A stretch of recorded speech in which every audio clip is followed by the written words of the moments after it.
Hello, everyone, and thanks for checking back into the draft review. In today's video, we're going to be talking about the tight ends.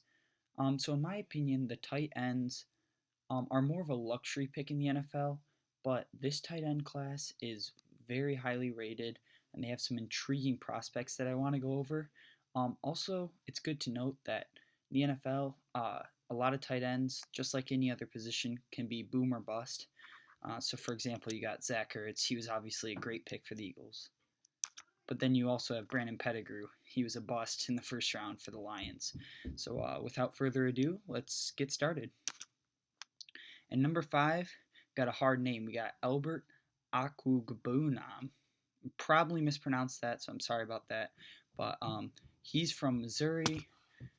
He has a big frame at 6'5", 260. He had 466 yards through the air with 6 receiving touchdowns this year. And when Missouri is in the red zone, Elbert is a favorite of Drew Lock because of that big frame, sturdy hands. This could translate into a nice red zone game in the NFL. At number 4, we have Kaden Smith. He is yet another tight end to come out of Stanford. In just 9 games this year, he has 47 receptions for 635 yards. That is a lot of receptions for just 9 games. He only has 2 receiving touchdowns this year, but because of his large build and obviously the amount of receptions he has, which means he has sturdy hands, this could easily change in the NFL.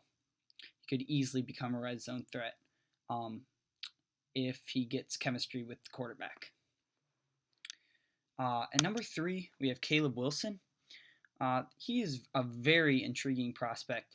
He has the most receptions with 60 and the most receiving yards with 965 in the NCAA this year. He may not be the biggest guy, which means he may not translate into a red zone threat, but the numbers speak for itself. Let's just take a moment to note that he put up 965 yards with Wilton Spate and the freshman Dorian Thompson-Robinson throwing to him. Yeah, 965 yards. That's pretty amazing. He may not have the most touchdowns, but obviously that can be overlooked a little with 965 yards. At number 2, we have Irv Smith Jr. from Alabama.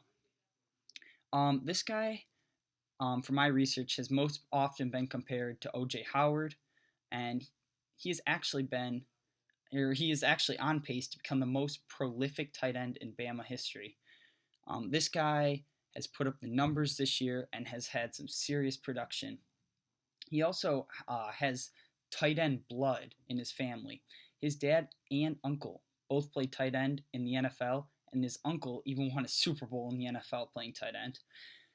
He has been a monster for Alabama's high-powered offense this year, being a favorite target for Tua by putting up 613 yards and 7 touchdowns through the air. He has become a red zone target and a threat to opposing defenses.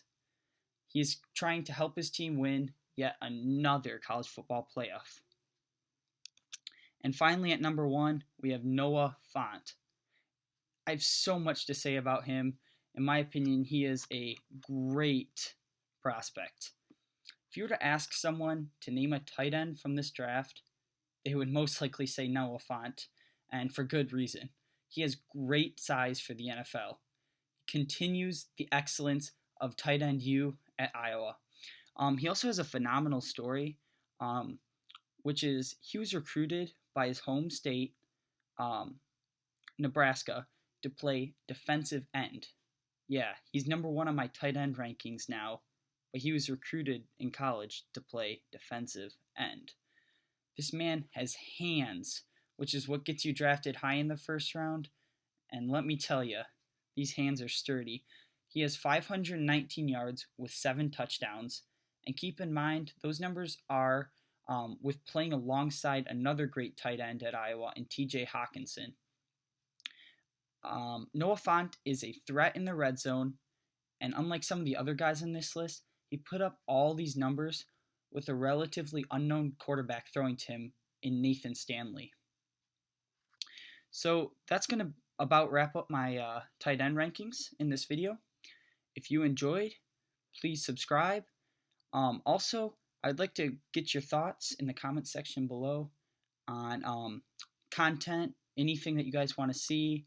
I would love to hear with you, chat with you down in the comments. Thanks for watching.